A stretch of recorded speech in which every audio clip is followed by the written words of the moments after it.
তো টুনটুনিটা কেটে লাগে এই টুনটুনি কাটতে লাগে বিয়ে করে মজা হবে বানাবেন।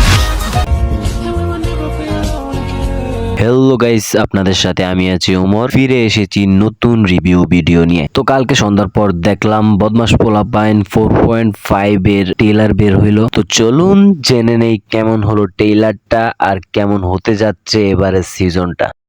এটা ফতেহ হিরনের খুবই জনপ্রিয় একটা সিরিজ। আমি এইটার সিজন 1 থেকে 4 পর্যন্ত সবগুলা দেখছি। আসলে আমার কাছে আজাইরা লিমিটেডের প্রত্যেকটা ভিডিওই ভালো লাগে, আমি কোনো ভিডিও বাদ দিই না ওদের। সিজন 4টা যেইখানে শেষ হয়েছে, সিজন 4.5 ওইখান থেকেই শুরু হবে। আসলে সিজন 4টা হুট করেই বন্ধ করে দেওয়া হয়। বদমাশ পোলাপাইন সিজন 4.5 এর ট্রেইলারটা দেখে আমার যা মনে হয়েছে, এটাতে ইমোশনাল অ্যাড করা হবে একটু বেশি। তবে ট্রেইলারটার কাটগুলা অত জমাইতে পারে নাই, হইছে ভালোই এভারেজ। আর এর রঙ্গিলা রঙ্গিলা থিম সংটাও আগের মতো জমাইতে পারে নাই। একটা ছিল নোয়াখালী নিয়ে একটা গান, ওইটাও খুবই ফেমাস হয়েছিল। তারপরে লুক লাইক নায়িকা একটা গান আছে, ওইটাও অনেক ভালো ছিল, কিন্তু এবারে থিম সংটা জমাইতে পারে নাই। এবারের সিজনটাতে অনামিকা ঐশীর সাথে ভালোই একটা কাহিনী হবে। যাই হোক,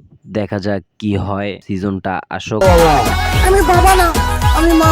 যত যাই হোক, আজাইরা লিমিটেড আবারও ব্যাক করেছে, এটাতেই আমরা খুশি। এই যে কিছুদিন আগেই ওদের অরিজিনাল ইউটিউব চ্যানেলে আত্মা গাছে তোতা পাখি নামে একটা শর্ট ফিল্ম রিলিজ দিছে। তো ওরা এখন হয়তো রেগুলার হয়ে যাবে। জিনিসটা শুনে খুশি হলাম। তো আজকের মতো এখানেই শেষ করতেছি। Bye bye.